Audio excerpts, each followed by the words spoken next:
Guys, saya mau FYI saja. Ini kita tahu timnas Indonesia saat ini sudah berada di ronde ketiga dan perjalanan menuju Piala Dunia tahun 2026.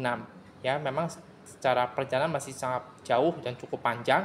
Karena kita tahu di ronde 3 nanti akan ada 10 pertandingan dengan 5 kali home dan 5 kali away ya. Dan ini dia jadwal Indonesia bertanding di ronde 3 kualifikasi Piala Dunia dari matchday pertama sampai 10, 2 kali di bulan September, itu 2 kali, Oktober 2 kali main, November 2 kali, dan pas sisa itu di tahun depan di bulan Maret dan di bulan Juni. Nah, yang pasti jadwal ronde 3 ini akan sangat padat dan sangat melelahkan ya.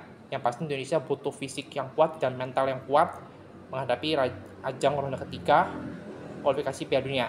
Yang pasti Indonesia harus kuat dari segala segi apapun menghadapi ronde ketiga. Walaupun Indonesia di ronde ketiga ini bukan tim unggulan, yang pasti Indonesia berpotensi menjadi kuda hitam yang merepotkan tim-tim besar Asia ya. Nah, tentunya dengan lolos Indonesia ke ronde 3 kualifikasi Piala Dunia, memang mimpi Piala Dunia Indonesia semakin dekat walaupun masih tergolong jauh dan melelahkan. Karena itu tadi Indonesia harus melakoni 10 pertandingan, 5 home 5 away yang pasti akan sangat melelahkan dan membutuhkan mental yang kuat. Indonesia perlu persiapan yang bagus, entah mungkin pemain keturunan atau apapun itu. Yang pasti Indonesia harus apapun itu semua siap ya. Nah, Indonesia jika ingin lolos ke Piala Dunia di ronde ketiga ini, Indonesia harus jadi juara grup di peringkat 1 dan 2 yang akan diisi oleh 6 tim ya. Ini akan dibagi jadi 3 grup, grup A, B, dan C.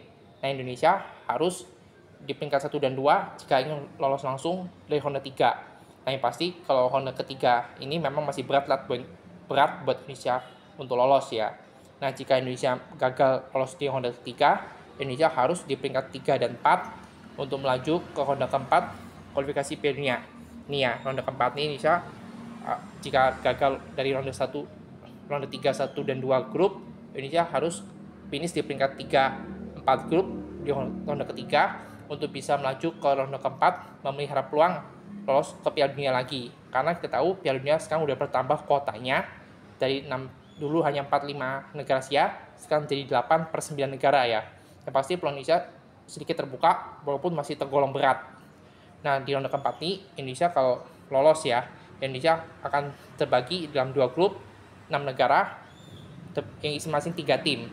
Nah, ini akan ada juara grup saja yang lolos di ronde keempat ini. Nah, jika Indonesia gagal lagi, Indonesia harus minimal di runner up ronde keempat dan ini akan maju ke ronde kelima ya. Nah, ini antara playoff melawan benar-benar lain. Ya, kira-kira inilah regulasi Indonesia di ronde ketiga sampai kelima dalam perjalanan menuju Piala Dunia. Yang pasti perjalanan Indonesia menuju Piala Dunia masih sangat panjang dan melelahkan walaupun sudah selangkah lebih dekat. Yang pasti mungkin ada penambahan pemain keturunan yang mungkin ya. Itu aja dulu FPI tentang skema atau skenario perjalanan Indonesia menuju Piala Dunia. Ya, masih emang panjang banget dan melelahkan. Emang Indonesia akan ketemu negara-negara kuat Asia yang sudah saya bahas di video sebelumnya. Ini saya bahas hanya skenario saja ya. Ya, drawing atau mekanisme saja. Ya, berharap aja semoga Indonesia dinaungi keberuntungan ya. So, itu dulu FPI tentang perjalanan Indonesia menuju Piala Dunia tahun 2026. Apakah akan optimis Indonesia bisa tampil di Piala Dunia? Itu aja dulu.